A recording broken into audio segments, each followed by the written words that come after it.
যে টপিকটা সম্পর্কে জানবো সেটা হচ্ছে কারেন্ট ইলেকট্রিসিটি। তো কারেন্ট ইলেকট্রিসিটি এইচএসে এবং বিভিন্ন কম্পিটিটিভ এক্সামে ভালোই নাম্বার ক্যারি করে। তো আজকে আমরা কারেন্ট ইলেকট্রিসিটি পুরোটাই ওয়ান শটে আমরা জানবো। তো সবাইকে ওয়েলকাম আমাদের ইউটিউব চ্যানেলে। তো আজকে আমরা শুরু করছি কারেন্ট ইলেকট্রিসিটি। তো কারেন্ট ইলেকট্রিসিটি আগে আমরা কিছু সংজ্ঞা জানবো। একটা হচ্ছে ওহমিক কন্ডাক্টর, মানে ওহমিক পরিবাহী, এবং নন ওহমিক কন্ডাক্টর। তো যে সমস্ত পদার্থ ওহমের সূত্র মেনে চলে তাদেরকে বলা হয় ওহমিক কন্ডাক্টর। তো ওহমিক সাবস্টেন্স বা যে সমস্ত পদার্থ ওহমের সূত্র মেনে চলে, ওহমের সূত্র আমরা জানি V=IR। তো এই সূত্র যারা মেনে চলে তাদেরকে বলা হয় ওহমিক সাবস্টেন্স বা ওহমিক পরিবাহী। আর যেগুলো মেনে চলে না সেগুলোকে বলা হয় নন ওহমিক সাবস্টেন্স বা নন ওহমিক কন্ডাক্টর, এটাই বলা যেতে পারে। তো ওহমিকের ক্ষেত্রে গ্রাফটা এটা হয়, ভি আর আইয়ের গ্রাফটা এরকম হয়। আর নন ওহমিকের ক্ষেত্রে গ্রাফটা হয় কার্ভ হয়, গ্রাফটা একটা কার্ভ হয়। তো এটা হচ্ছে ওহমিক কন্ডাক্টর আর নন ওহমিক কন্ডাক্টরের মধ্যে যে গ্রাফটা আমরা জানি। এবার এখানে আরেকটা জিনিস আমরা জানবো, আমরা একটু বেসিক জিনিস যেগুলো, সেটা হচ্ছে টেম্পারেচারের সাথে রেজিস্ট্যান্সের কী সম্পর্ক। ধরি 0 ডিগ্রি, সো এখানে আমরা হেডলাইন দিতে পারি টেম্পারেচার অ্যান্ড রেজিস্ট্যান্সের যে কানেকশানটা, রেজিস্ট্যান্সের মধ্যে কানেকশানটা, এটা হচ্ছে কন্ডাক্টরের ক্ষেত্রে। কাদের ক্ষেত্রে? এটা হচ্ছে কন্ডাক্টরের ক্ষেত্রে। এবং আরও একটা আমরা পাশে জানার চেষ্টা করব, সেটা হচ্ছে সেমিকন্ডাক্টরের ক্ষেত্রে কী হবে। সেমিকন্ডাক্টরের ক্ষেত্রে আমরা সেমিকন্ডাক্টর যখন পড়ব তখনও জানবো এবং এখনও একটুখানি আমরা দেখব। তো টেম্পারেচার আর রেজিস্ট্যান্সের সম্পর্ক কন্ডাক্টর এবং সেমিকন্ডাক্টরের। তো আমরা যদি দেখি, এবং ওহমিক আর নন ওহমিক যে সাবস্টেন্স তাদেরও কীরকম হতে পারে এখান থেকে আমরা বুঝতে পারবো। তো ওহমিক সাবস্টেন্স বা যেগুলো কন্ডাক্টর, মানে যেটা পরিবাহী, ওহমিক সাবস্টেন্সের ক্ষেত্রে সেটা যদি আমি ধরি 0 ডিগ্রি সেন্টিগ্রেড টেম্পারেচারে ধরি রেজিস্ট্যান্স হচ্ছে R0, আর T ডিগ্রি সেন্টিগ্রেডে ধরি আমি রেজিস্ট্যান্সটা হচ্ছে RT, তাহলে রেজিস্ট্যান্সের পার্থক্যটা হচ্ছে RT মাইনাস R0। এটা হচ্ছে ডেল্টা R, মানে রেজিস্ট্যান্সের পার্থক্য আমি ধরে নিচ্ছি ডেল্টা R। তাহলে এই যে চেঞ্জটা, এই RT মাইনাস R0, এটা ইজ প্রপোর্শনাল টু R0, মানে প্রথমে কতটা রেজিস্ট্যান্স ছিল RT মাইনাস R0। তো এটা 1 নম্বর সমীকরণ, RT minus R0 is proportional to temperature. তো এটাকে যদি আমি জয়েন্ট ভেরিয়েশন করে দিই, মানে যৌগিক ভেদ, সেই যৌগিক ভেদের নিয়মে দেখব যে RT minus R0 proportional to R0 into T. এবার তাহলে যদি আমি এই ভেরিয়েশন সাইনটা তুলে দিই তাহলে আমি একটা কনস্ট্যান্ট পাবো। তাহলে RT minus R0 is equal two, আমি ধরে নিচ্ছি আলফা R0 টি। এবার আমি R0টাকে ওই পাশে নিয়ে যাচ্ছি, তো R0 প্লাস আলফা R0 টি হয়ে যাচ্ছে। তো আমি দেখতে পাচ্ছি R0টাকে আমি কমন নিতে পারবো, তো R0টাকে কমন নিলে 1 প্লাস আলফা টি হয়ে যাচ্ছে। তো এটাই হচ্ছে রেজিস্ট্যান্সের সাথে টেম্পারেচারের সম্পর্ক। কাদের ক্ষেত্রে? ওহমিক সাবস্টেন্সের ক্ষেত্রে অথবা কন্ডাক্টরের ক্ষেত্রে। Ohmic substance is a conductor, মানে এটা হচ্ছে তড়িৎ প্রবাহ করতে পারে ওহমিক সাবস্টেন্স বা কন্ডাক্টরের ক্ষেত্রে। আর নন ওহমিক সাবস্টেন্স আবার যাদের মধ্যে স্পেশালি আমরা বলতেই পারি সেমিকন্ডাক্টর যেগুলো থাকে, তাদের ক্ষেত্রে এটা কী হয় জানো? তাদের ক্ষেত্রে RT হচ্ছে, মানে রেজিস্ট্যান্সটা উষ্ণতা বাড়ার সঙ্গে সঙ্গে রেজিস্ট্যান্স কমতে থাকে। উষ্ণতা বাড়ার সঙ্গে সঙ্গে রেজিস্ট্যান্স কমতে থাকে। আর ওহমিক সাবস্টেন্সের ক্ষেত্রে উষ্ণতা বাড়ার সঙ্গে সঙ্গে রেজিস্ট্যান্সটা বাড়তে থাকে। ওহমিকের ক্ষেত্রে বাড়তে থাকে, সেমিকন্ডাক্টর বা নন ওহমিক সাবস্টেন্সের ক্ষেত্রে সেটা কমতে থাকে। এই জন্য আমরা বলতে পারি উচ্চ উষ্ণতাতে যারা সেমিকন্ডাক্টর বা অর্ধপরিবাহী in high temperature, they behaves like an conductor, but in low temperature semiconductor কিন্তু ইনসুলেটরের মতো আচরণ করে। তো এবার আমরা যে টপিকটা পড়ব সেটা হচ্ছে vector form of Ohm's law. আমরা এবার যে টপিকটা পড়ব সেটা হচ্ছে vector form of Ohm's law, vector form of Ohm's law. তো এবার আমরা যে টপিকটা পড়ব সেটা হচ্ছে vector form of Ohm's law, এটা আমরা পড়ব।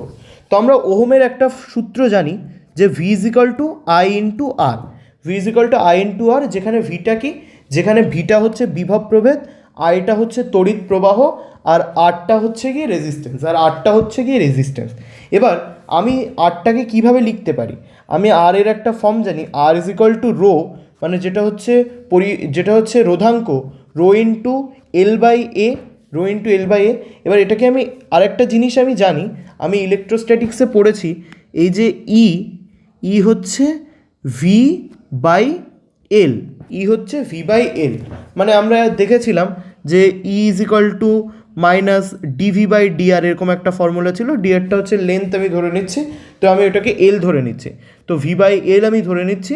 তো ইজ ইকাল টু আমি ভি বাই এল জানি, মানে বিভব প্রভেদ বাই যে লেন্থটা, সেই লেন্থটাকে আমি ধরে নিচ্ছি, তাহলে is equal to V by L. তাহলে ভি ইজ ইকাল টু আমি কী লিখতে পারি, তাহলে আমি এক একটা জিনিস দেখছি, এটা হচ্ছে 1 নম্বর জিনিস, আর 2 নম্বর জিনিস যেটা আমার জানতে হবে সেটা হচ্ছে V is equal to E into L, তাহলে এটা 2 নম্বর জিনিস। তো আমি V is equal to I আরে আমি এই 1 এবং 2 নম্বরটা প্রতিস্থাপন করলাম, 1 এবং 2 নম্বরটা প্রতিস্থাপন করলাম, এবং আমি তাহলে কি দেখতে পাবো, আমি দেখতে পাবো ভি এর জায়গায় আমি লিখবো ই ইন্টু এল, আই এর জায়গায় আই থাকবে, আর হয়ে যাবে rho into L by A, rho into L by A. তাহলে আমার এল কেটে যাচ্ছে, এল কেটে যাচ্ছে, আমি দেখতে পাচ্ছি যে ইজ ইকাল টু হচ্ছে আই ইন্টু রো বাই এ, এরকম একটা ফরম্যাট আসছে। আমরা জানি আই বাই এ, এটাকে আমি লিখতে পারি জে, মানে এটা হচ্ছে কারেন্ট ডেন্সিটি। কারেন্ট ডেন্সিটি কেন, কোনো একটা ক্ষেত্রফলের মধ্য দিয়ে যে পরিমাণ কারেন্ট ফ্লো করছে, কোনো একটা ক্ষেত্রফলের মধ্য দিয়ে যে পরিমাণ কারেন্ট ফ্লো করছে সেটা হচ্ছে তার কারেন্ট ডেন্সিটি, সেটা হচ্ছে তার কারেন্ট ডেন্সিটি, যেটাকে আমি জে দিয়ে লিখি। এটা হচ্ছে কারেন্ট ডেন্সিটি, যেটাকে আমি জে দিয়ে লিখি। তো ইজ ইকাল টু, তাহলে আমি লিখতে পারি রো ইন্টু জে, এটাকে আমি লিখতে পারি রো ইন্টু জে। এবার আমি যদি দেখি তাহলে ইজ ইকাল টু, তাহলে কী লিখছি, রো ইন্টু জে, এইটা একটা ফরম্যাট গেল। এবার এখনও কিন্তু ভেক্টর ফর্ম আসেনি, আমি জে ইজ ইকাল টু কী করবো, ই বাই রো করতে পারি। আমি কি জানি 1 বাই রো মানে রোধাঙ্ক ইজ ইকাল টু কি, পরিবাহিতাঙ্ক, মানে সিগমা, 1 বাই রোধাঙ্ক ইজ ইকাল টু পরিবাহিতাঙ্ক। তো J is equal to sigma into E vector, J is equal to sigma into E. এবার আমি এটাকে ভেক্টর ফর্মে লিখতে পারি, J vector is equal to sigma into E vector. এটাই হচ্ছে ওহমের যে সূত্র তার ভেক্টর রূপ, বা vector form of Ohm's law, বা vector form of Ohm's law. তাহলে আমি কি করলাম, V is equal to I R করলাম, আর এর জায়গায় rho into L by A, আর ভি এর জায়গায় ই ইন্টু এল করলাম। এবার তারপরে এখানে এমন একটা জায়গায় আসছে যখন is equal to rho into J, যেটা হচ্ছে কারেন্ট ডেন্সিটি, যেটাকে আমি বলতে পারি যে কোনো একটা ক্ষেত্রফলের মধ্য দিয়ে যে পরিমাণ তড়িৎ ফ্লো করে সেটা হচ্ছে তার কারেন্ট ডেন্সিটি, এবং 1 বাই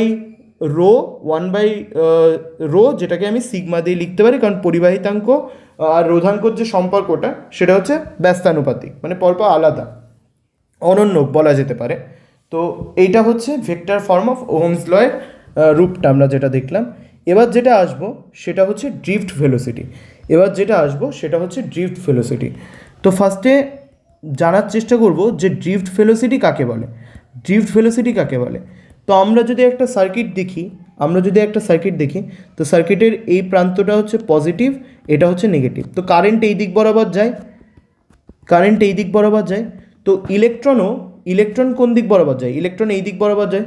তো অসংখ্য ইলেকট্রন এই যে বেগে চলাচল করে, তার যে গড়, তার যে অ্যাভারেজ, সেটাকেই আমরা বলছি অনুপ্রবাহ বেগ, সেটাকেই আমরা বলছি অনুপ্রবাহ বেগ বা ড্রিফট ভেলোসিটি। তো ড্রিফট ভেলোসিটির এক্সপ্রেশনটা আনার চেষ্টা করব। তো আমরা কি জানি, E is equal to F by Q. আমরা সব ফর্মুলাগুলো একবার একটু রিক্যাপ করি। E is equal to F by Q আমরা ইলেকট্রোস্ট্যাটিক্সে পড়েছি, অর্থাৎ এফ ইজিক্যাল টু আমরা লিখতে পারি কিউ ইন্টু ই, অর্থাৎ এফ ইজিক্যাল টু আমরা লিখতে পারি Q into E, F is equal to লিখতে পারি কিউ ইন্টু ই। এবার according to Newton second law, Newton কী বলেছিল, according to Newton's second law, according to Newton's second law, according to Newton's second law আমরা জানি যে M A is equal to E into E, মানে কিউটাকে আমি ধরে নিচ্ছি ই, একটা ইলেকট্রনের ক্ষেত্রে ই তার চার্জ ধরে নিতে পারি, যেটার মান হচ্ছে 1.6 ইন্টু 10⁻⁻⁹ কুলম। তো দেখতে পাচ্ছি E is equal to F by Q, যেটা আমরা ইলেকট্রোস্ট্যাটিক্সে পড়েছি, তাহলে F is equal to Q into E. এবার আমি অ্যাকর্ডিং টু নিউটনস লয়ে জানি যে F is equal to M A, মানে mass of the object and acceleration of the object. তাহলে এ এখান থেকে কি হয়ে যাচ্ছে, এ হয়ে যাচ্ছে ই ইন্টু ই বাই এম, মনে রাখবে ইটা হচ্ছে কিউ মানে চার্জ অফ ইলেকট্রন, যেটাকে আমরা লিখে 1.6 ইন্টু 10⁻⁹, প্লাস মাইনাসটা ভ্যারি করবে, প্লাস মাইনাস মানে মাইনাস হবে ইলেকট্রনের ক্ষেত্রে, প্রোটনের ক্ষেত্রে প্লাস হবে, এটা মাইনাস ধরেই আমরা ক্যালকুলেশনটা করব। তো A is equal to E by M. তো ধরি টোটাল নাম্বার অফ ইলেকট্রন আছে এনখানা, ধরি টোটাল নাম্বার অফ ইলেকট্রন আছে এনখানা, টোটাল নাম্বার অফ ইলেকট্রন আছে এনখানা। তো ভি ওয়ান যেটা হবে সেটা হচ্ছে 0 প্লাস এ টি ওয়ান, 0 প্লাস এ টি ওয়ান। ভি টু যেটা হবে, মানে ধরি প্রথম ইলেকট্রনের ক্ষেত্রে যেটা হবে সেটা হচ্ছে আমরা জানি V is equal to u plus at, আমরা জানি V is equal to u plus at. প্রাথমিক অবস্থায় তো ইলেকট্রনগুলো স্থির রয়েছে, তাই ইউ হচ্ছে 0। তো আমি প্রথম ইলেকট্রনের ক্ষেত্রে ধরছি V one is equal to A T one, T one time লাগছে। দ্বিতীয় ইলেকট্রনের ক্ষেত্রে আমি ধরছি V two is equal to U মানে 0 এ টি টু। 3 নম্বর এইভাবে করে আমি এনখানা ধরছি, 3 নম্বর আর অতটা লিখছি না, এনখানার জন্য ধরছি ইউ হচ্ছে 0 এ টি এন। ঠিক আছে, আমি বলেছিলাম অ্যাভারেজ ভেলোসিটিটা হবে ওদের যে অ্যাভারেজ ভেলোসিটি সেটা আমি নেব, তাহলে অ্যাভারেজ করতে গেলে কী হবে, V one plus V two dot dot dot dot V N by N করতে হবে, আর এইদিকে A into T one plus T two dot dot dot T N করতে হবে, বাই এন করতে হবে, তাহলে অ্যাভারেজ পেয়ে যাব। তো এটাকে যদি আমি করি, এটাই হচ্ছে আমার ড্রিফট ভেলোসিটি, তো ড্রিফট ভেলোসিটি এইটা, আর এখানে অ্যাক্সিলারেশন। আর জানো তো এই যে বিভিন্ন টাইম পিরিয়ডের যে অ্যাভারেজ, বা এটা এমনভাবেও বলা যেতে পারে যে দুটো ইলেকট্রন যখন মুভ করছে তাদের মধ্যে যে কলিশনটা হচ্ছে তার যে মধ্যবর্তী সময়, সেটাকে আমরা লিখতে পারি রিল্যাক্সেশন টাইম বা টাও হিসেবে আমি লিখতে পারি, সেটাকে আমি টাও লিখতে পারি, কি লিখতে পারি, টাও। তাহলে VD is equal to A into tau, আবার এ আমি একটু আগেই একটা জায়গায় বের করেছিলাম, এ মানে এটা বের করেছিলাম আমি নিউটনের সেকেন্ড ল দিয়ে, M A is equal to Q into E, তাহলে A is equal to E by M করেছিলাম, তাহলে আমি এর জায়গায় আবার ই বাই এম করবো, ই বাই এম ইন্টু টাও করবো। তাহলে এইটা হচ্ছে আমার ড্রিফট ভেলোসিটির এক্সপ্রেশন, এটা হচ্ছে আমার ড্রিফট ভেলোসিটির একটা খুব ভালো এক্সপ্রেশন আমি পেলাম। এবার যেহেতু ইলেকট্রন নেগেটিভ মানে ঋণাত্মক দিকে চলছে, তাই না, এখানে একটা নেগেটিভ সাইন আমি দেবো, তাহলে ভিডি এর এক্সপ্রেশন আমরা পেয়ে গেলাম, ভিডি হচ্ছে minus E by M into tau. এইভাবে আমি মনে রাখি, তোমরা যেভাবে মনে রাখতে পারো ই বাই এম ইন্টু টাও। আমরা এটা প্রুফ করতে পারলাম, ই বাই এম ইন্টু টাও, আর যেহেতু নেগেটিভ প্রান্তে যাচ্ছে তাই নেগেটিভ। এবার আমরা drift velocity in terms of J, মানে হচ্ছে কারেন্ট ডেন্সিটির টার্মে আমরা ড্রিফট ভেলোসিটি জানবো, in terms of J, drift velocity in terms of J. তো আমরা এত দূর অবধি ড্রিফট ভেলোসিটি ক্যালকুলেশনটা করলাম। ড্রিফট ভেলোসিটি ক্যালকুলেশনটা আশা করি বোঝা গেছে। এ ইন্টু টাও, এটা আমি কোথা থেকে বার করেছিলাম, এটা M A is equal to E into E, মানে কিউ এর জায়গায় ই বসিয়েছিলাম, তো এ হচ্ছে ই বাই এম, এবার ই বাই এম ইন্টু টাও করলাম, minus E by M into tau. তো এখান থেকে বের করা গেল। এবার আসছে ভিডি, মানে drift velocity in terms of J, তো drift velocity in terms of J, তো আমরা দেখতে পাচ্ছি, ধরি একটা টিউব রয়েছে, এখান থেকে ইলেকট্রন যাচ্ছে, আমি এখানে সার্কিট স্থাপন করব। তো সার্কিটটা আমি বানালাম, তো ইলেকট্রন কিন্তু এই দিকটাই যাচ্ছে, তাই তো ইলেকট্রন এই দিকটাই যাচ্ছে, মানে এই দিকটাই যাচ্ছে, যদি আমি এখানে দেখাই ভেতরে, তো এইদিকে যাচ্ছে। তো আমি ধরে নিচ্ছি ইলেকট্রন ডেন্সিটি হচ্ছে এন, আমি ধরে নিচ্ছি ইলেকট্রন ডেন্সিটি হচ্ছে এন, ইলেকট্রন ডেন্সিটি হচ্ছে এন, এরিয়া হচ্ছে এ, আমি ধরে নিচ্ছি ইলেকট্রন ডেন্সিটি হচ্ছে এন, এরিয়া হচ্ছে এ, লেন্থ হচ্ছে এল, লেন্থ কত, লেন্থ হচ্ছে এল। তো আমি ধরে নিচ্ছি ইলেকট্রন ডেন্সিটি হচ্ছে এন, এরিয়া হচ্ছে এ, লেন্থ হচ্ছে L. Total number of electron কত হবে তাহলে? তাহলে আমি জানি total number of electron, electron density মানে কি জানিস তো? ইলেকট্রন ডেন্সিটি মানে total number of electron by volume, total number of electron by volume, আমি ডেন্সিটি ভলিউম দিয়ে ভাগ করে পাই। তো টোটাল নাম্বার অফ ইলেকট্রন তাহলে কত হবে? তাহলে টোটাল নাম্বার অফ ইলেকট্রন হবে total number of electron by volume, total number of electron is equal to হবে তাহলে এন ইন্টু এ এল, কারণ এলটা তো ভলিউমকে রিপ্রেজেন্ট করছে, তাহলে আমি ধরি total number of electron by volume, এটাকে আমি ইলেকট্রন ডেন্সিটি বলছি, এটাকে আমি ধরি টোটাল নাম্বার অফ ইলেকট্রনকে আমি ক্যাপিটাল এন ধরি। তো এন ইজ ইকুয়াল টু আমি ধরে নিচ্ছি এইটা, N is equal to capital N by V, মানে ইলেকট্রন ডেন্সিটি মানে total number of electron by volume. আবার আমি জানি ভলিউম মানে হচ্ছে এ ইন্টু এল, তাহলে আলটিমেটলি যখন এন এ এল করছি, এন এ এল যখন করছি তখন N by V into V হয়ে যাচ্ছে, মানে কি আমি টোটাল নাম্বার অফ ইলেকট্রন পেয়ে যাচ্ছি। আশা করি এইটুকু বোঝা গেছে, এটা খুব সোজা, মানে খুব সোজা জিনিস এটা। তো আমি এটা মুছেই দিলাম।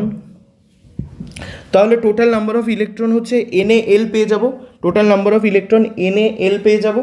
তাহলে টোটাল নাম্বার অফ ইলেকট্রন যদি এন এ এল পাই, চার্জ কত পাবো? চার্জ হচ্ছে একটা ইলেকট্রনের জন্য ধরি আমি চার্জ হচ্ছে ই, একটা ইলেকট্রনের জন্য চার্জ ইকুয়াল টু ধরি ই, আমি আগেই বলেছি 1.6 ইন্টু 10⁻⁻⁹। তাহলে এন এ এলখানে ইলেকট্রনের জন্য হবে ই ইন্টু এন এ এল, এটা কিন্তু গুণ সাইন, মানে এটা গুণ, এটা এক্স না কিন্তু, মানে এটাও বলতে পারি ই এন এ এল, আমি এইভাবে লিখে দিচ্ছি পরে। তো Q is equal to E N A L. এবার আমরা জানি, আমরা সেই ক্লাস 10 বেসিকে জেনেছি আই ইজ ইকুয়াল টু কি, I is equal to Q by T, I is equal to Q by T, charge of electron by time, তাই তো, চার্জ বাই টাইম।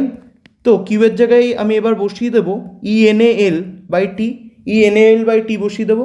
তো এল বাই টি মানে বেগ, এই বেগটা যখন ইলেকট্রনের বেগ হয় তখন সেটাকে আমরা বলি ড্রিফট ভেলোসিটি। তো ই N A VD, E N A ভিডি, এটা হচ্ছে ড্রিফট ভেলোসিটির একটা খুব সবচেয়ে খুব স্টারওয়ালা, খুব বিশাল ইম্পর্ট্যান্ট একটা এক্সপ্রেশন, বিশাল ইম্পর্ট্যান্ট একটা এক্সপ্রেশন, খুব ইম্পর্ট্যান্ট, এই এক্সপ্রেশনটা খুব ইম্পর্ট্যান্ট। তো এই এক্সপ্রেশনটা দিয়ে প্রচুর অঙ্ক থাকে, প্রচুর নিউমেরিক্যালস থাকে, এই এক্সপ্রেশনটা সবাই মনে রাখার চেষ্টা করবি, খুব ইম্পর্ট্যান্ট একটা এক্সপ্রেশন। তো এই একটা এক্সপ্রেশন খুব ইম্পর্ট্যান্ট এবং এইখানে একটা এক্সপ্রেশন খুব ইম্পর্ট্যান্ট। তো এই দুটো এক্সপ্রেশন মাথায় রাখার চেষ্টা করবি তোরা সবাই, এই দুটো এক্সপ্রেশন মাথায় রাখার চেষ্টা করবি, তো খুব কাজে দেবে। তো এবার পরের টপিকে আসছি, এই দুটো প্রুভও করতে দেয়। এবার হচ্ছে, আচ্ছা আমি ইন টার্মস অফ জে বলেছিলাম, এখনও জে দিয়ে প্রুফ করাটা হয়নি, আমি জে দিয়ে প্রুফ করে দিচ্ছি। আচ্ছা এন ই এ ভিডি, আমি জে মানে কি জানি? আমি জে মানে জানি আই বাই এ, ব্যাস হয়ে গেল, আই বাই এ। তাহলে আই বাই এ যদি করি তাহলে এনই ভিডি, এনই ভিডি হয়ে গেল। আই বাই এ যদি আমি করি তাহলে এনই ভিডি হয়ে গেল। তাহলে J is equal to NE VD, J is equal to হয়ে গেল এনই ভিডি, নেভ। আমি এটা এইভাবে মাথায় রাখি যে I is equal to V না, মানে V E N A, V না, আর J is equal to N E V, J is equal to N E V. I by A করলে আমি জে পেয়ে যাব। এবার আসছি পরের টপিকে, এটাও খুব ইম্পর্টেন্ট, এটাও খুব ইম্পর্টেন্ট একটা টপিক, এটাও খুব ইম্পর্টেন্ট একটা টপিক, সেটা হচ্ছে গিয়ে mathematical expression, mathematical expression of conductivity and resistivity, conductivity and resistivity. তো কন্ডাক্টিভিটি অ্যান্ড রেজিস্টিভিটি, এটার ম্যাথামেটিক্যাল এক্সপ্রেশন সম্পর্কে আমরা জানার চেষ্টা করব, এটার ম্যাথামেটিক্যাল এক্সপ্রেশন সম্পর্কে আমরা জানার চেষ্টা করব। তো কন্ডাক্টিভিটি অ্যান্ড রেজিস্টিভিটির ম্যাথামেটিক্যাল এক্সপ্রেশন সম্পর্কে আমরা জানার চেষ্টা করব। তো কন্ডাক্টিভিটি আর রেজিস্টিভিটির ম্যাথামেটিক্যাল এক্সপ্রেশন সম্পর্কে আমরা জানার চেষ্টা করব। তো আমরা জানি I is equal to NE A VD, আমরা জানি I is equal to NE A VD. তাহলে I is equal to NE A VD, ভিডির জায়গায় আমি ভিডির এক্সপ্রেশনটা বসাবো। আমি ভিডির এক্সপ্রেশনটা জানি E into E by M into tau, E by M into টাও। তাহলে যদি আমি দেখি তাহলে I is equal to N E A into E by M into tau. এবার আমি আবার ই এর জায়গায় আমি জানি যে V is equal to into L বা E is equal to V by L, তো আমি আবার ওইখানে ওইটা বসাবো। তাহলে E is equal to V by L, তাহলে এন ই এ মানে আমি একটুখানি এ হয়ে গেছে, অসুবিধা নেই। ই এর জায়গায় কী বসাবো, ই এর জায়গায় বসাবো V by L into M into tau. ঠিক আছে, তো আমি দেখবো আগে দেখি কোনো কিছু কাটাকুটি যাচ্ছে কি না, না কোনো কিছু কাটাকুটি যাচ্ছে না। তো এবার আমি সিম্পল কী করে দেবো, এই যে আইটা এটা ভি এর নিচে আনবো, মানে আমরা জানি V is equal to I R, আমরা জানি V is equal to I R. দেখ কন্ডাক্টিভিটি আর রেজিস্টিভিটির টার্ম আনতে হবে, মোদ্দা কথা কন্ডাক্টিভিটি রেজিস্টিভিটির টার্ম আনতে হবে। কী করবো, ভিডি এর টার্মটা বসিয়ে দেবো। এবার ভিডি এর যে আমরা জানি ই বাই এম ইন্টু টাউ, এবার ইটাকে আবার আমরা ভি বাই এল করতে পারি, সেটা করে দেবো। এবার তাহলে দেখ আমরা জানি V is equal to I R, তাহলে আমি কী করতে হয়, যদি আমি রেজিস্ট্যান্স আনি তাহলে আমার ভি বাই আই করতে হবে, তাহলে আমি আর পেয়ে যাবো। সেরকম একই রকমভাবে এই আইটাকে আমি নিচের দিকে ভি এর নিচে পাঠিয়ে বাদ বাকি সব ম্যাটেরিয়ালগুলো এই পাশে পাঠিয়ে দেবো। তার মানে কি, এই আইটাকে ভি এর দিকে পাঠালাম, তাহলে এই দিকে যে সমস্ত জিনিসগুলো থাকবে কী কী থাকবে, এম এল থাকছে, এন ই স্কোয়ার এ আর টাউ থাকছে, এন ই স্কোয়ার এ আর টাউ থাকছে, তাই তো, এন ই স্কোয়ার এ আর টাউ থাকছে।